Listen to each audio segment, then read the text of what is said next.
Hi welcome back. ഞാനിന്ന് വന്നിരിക്കുന്നത് Bakrid special ഒരു റെസിപ്പി ആയിട്ടാണ്. ഇപ്പോൾ ട്രെൻഡ് ആയിക്കൊണ്ടിരിക്കുന്ന പർദ ബിരിയാണി എങ്ങനെയാണ് തയ്യാറാക്കി എടുക്കുന്നതെന്ന് നോക്കാം.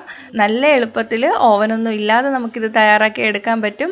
ഗസ്റ്റൊക്കെ ഉള്ളപ്പോഴും അല്ലെങ്കിൽ വീട്ടിൽ ഫംഗ്ഷനൊക്കെ ഉള്ളപ്പോൾ തയ്യാറാക്കാൻ പറ്റിയ ഒരു റെസിപ്പിയാണ്. ഇതുവരെ ബിരിയാണി ഉണ്ടാക്കിയിട്ട് ശരിയാവാത്തവർ ഈ റെസിപ്പി ഒന്ന് ട്രൈ ചെയ്ത് നോക്കിയാൽ നല്ല പെർഫെക്റ്റ് ആയിട്ട് തന്നെ ഉണ്ടാക്കിയെടുക്കാൻ പറ്റും. അപ്പോൾ നമുക്ക് റെസിപ്പി എങ്ങനെയാണെന്ന് നോക്കാം.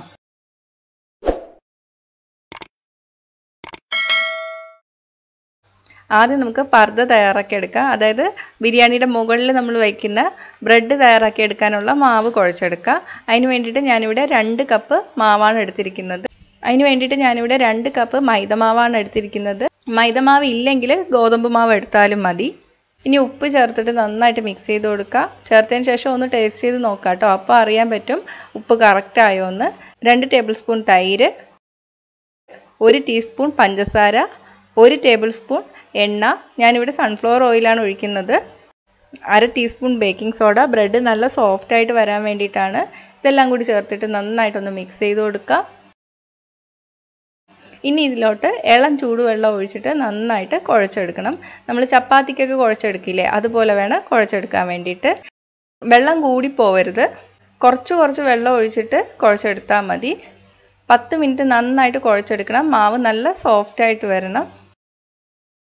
മാവ് നല്ലപോലെ കുഴച്ചെടുത്തിട്ടുണ്ട്. ഇനി ഇതിൻ്റെ മുകളിലോട്ട് നമുക്ക് കുറച്ച് എണ്ണ തടവി കൊടുക്കാം. എന്നിട്ട് ഇത് മാറ്റി വയ്ക്കാം. അപ്പോഴത്തേക്ക് നമുക്ക് ബിരിയാണിക്ക് വേണ്ടിയിട്ടുള്ള ചിക്കനും അരിയും ഒക്കെ വേവിച്ചെടുക്കാം. അതൊക്കെ റെഡിയായിട്ട് വരുമ്പോഴേക്കും നമ്മുടെ മാവും തയ്യാറായി വരും.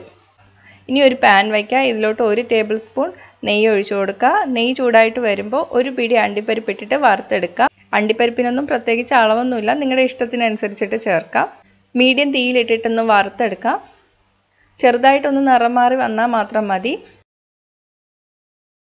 കുറച്ചൊന്ന് നിറം മാറി വന്നിട്ടുണ്ട്. ഞാനിതിലോട്ട് 2 ടേബിൾ സ്പൂൺ മുന്തിരിങ്ങ കൂടി ചേർത്ത് കൊടുക്കുകയാണ്. സെപ്പറേറ്റ് ആയിട്ട് വേണമെങ്കിലും വറുത്തെടുക്കാം. ഒന്നിച്ചിട്ടിട്ട് വറുത്തെടുക്കുമ്പോൾ നമുക്ക് കുറച്ച് സമയ ലാഭമാണ്.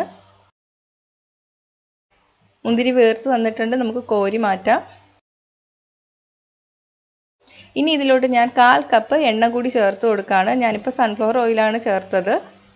തീ മീഡിയത്തിലാണ് വെച്ചിരിക്കുന്നത്. എണ്ണ ചൂടായിട്ട് വരണം. ഞാനിവിടെ 3 സവാള നല്ല നൈസായിട്ട് നീളത്തിൽ അരിഞ്ഞെടുത്തിട്ടുണ്ട്. ഇതിലോട്ട് ഒരു 1/4 ടീസ്പൂൺ പഞ്ചസാര കൂടി ചേർത്തിട്ട് നന്നായിട്ടൊന്ന് മിക്സ് ചെയ്തെടുക്കാം. നമ്മൾ ഈ ഉള്ളി വറുത്തെടുക്കാൻ പോവുകയാണ്. പെട്ടെന്ന് ബ്രൗൺ നിറം ആയി കിട്ടാൻ വേണ്ടിയിട്ടാണ് പഞ്ചസാര ചേർക്കുന്നത്. ഇനി ഇത് എണ്ണയിലോട്ട് ചേർത്ത് കൊടുക്കാം. കുറച്ച് സമയം എടുക്കും. മീഡിയത്തിലിട്ടിട്ട് വേണം നമ്മൾ വറുത്തെടുക്കാൻ വേണ്ടിയിട്ട്. കരിഞ്ഞു പോവരുത്.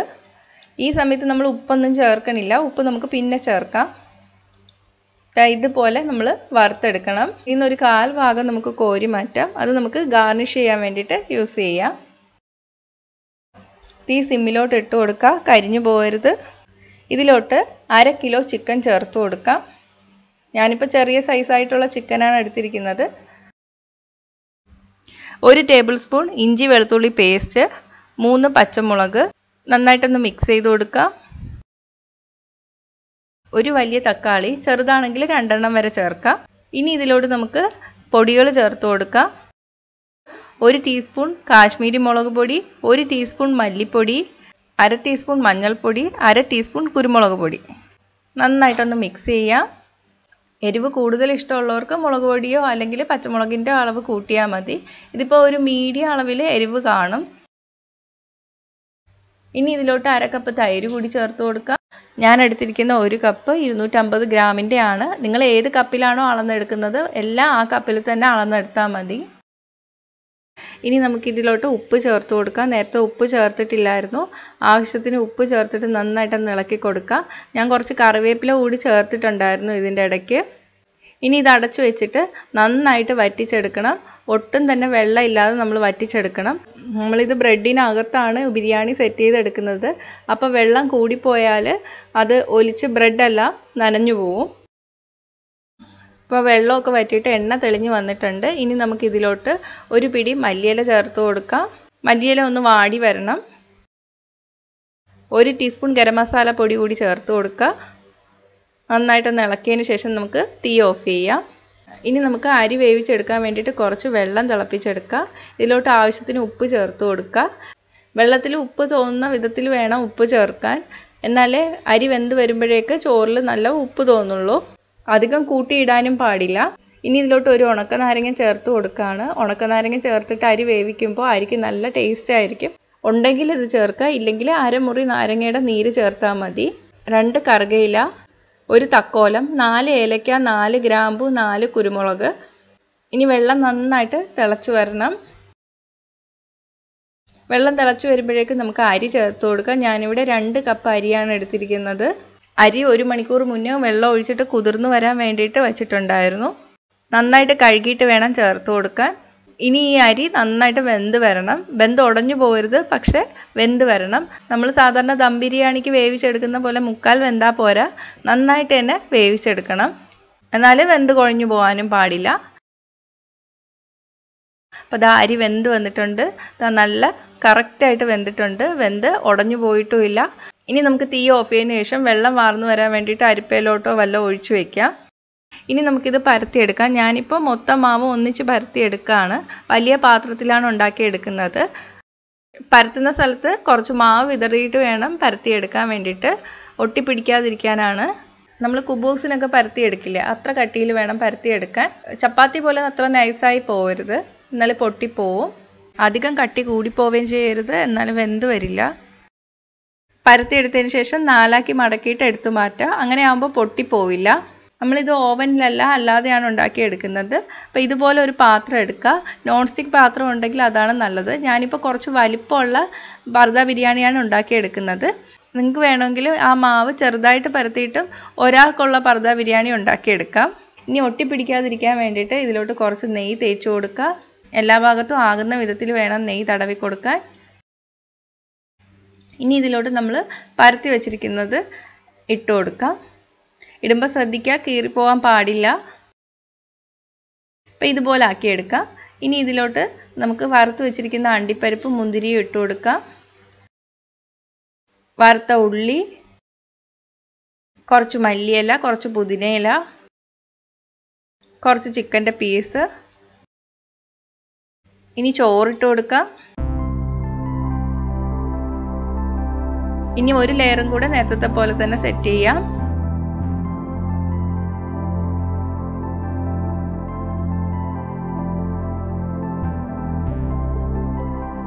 ഇത്രയും മതി. ഇനി കൂടിപ്പോയാലും നമുക്ക് മൂടിയെടുക്കാൻ പറ്റില്ല.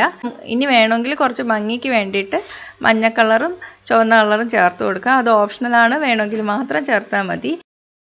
ഇനി ഇത് മൂടിയെടുക്കാം. മൊത്തം കവറാവുന്ന വിധത്തിൽ വേണം മൂടിയെടുക്കാൻ. ഒന്ന് പ്രസ് ചെയ്താൽ മതി, അപ്പോൾ ഒട്ടി വന്നോളും. അപ്പോൾ അതായത് റെഡി ആയിട്ടുണ്ട്. ഇനി നമുക്കിത് വേവിച്ചെടുക്കാം. ഇനി ഇത് വേവിച്ചെടുക്കാൻ വേണ്ടിയിട്ട് ഞാനൊരു പാൻ ചൂടാക്കാൻ വെച്ചിട്ടുണ്ട്. ഇതുപോലെ പരന്ന പാൻ ഇല്ലെങ്കിൽ ദോശ ചുട്ടെടുക്കുന്ന കല്ലോ വല്ലോ ഉണ്ടെങ്കിൽ അത് വെച്ചാലും മതി. ഇനി ഇതിലോട്ട് നമുക്ക് പാത്രം വെച്ച് കൊടുക്കാം. ആദ്യത്തെ 5 മിനിറ്റ് ഹൈ ഫ്ലെയിമിൽ വയ്ക്കുക. 5 മിനിറ്റ് കഴിയുമ്പോൾ സിമ്മിലോട്ട് വെച്ച് കൊടുക്കുക. എന്നിട്ട് 5 മിനിറ്റ് കഴിയുമ്പോൾ നമുക്ക് മറിച്ചിട്ട് വേവിക്കാം. അടപ്പിൽ വല്ല ഹോളും ഉണ്ടെങ്കിൽ ഇതുപോലെ അലുമിനിയം ഫോയിൽ വെച്ചിട്ട് ക്ലോസ് ചെയ്ത് കൊടുക്കുക.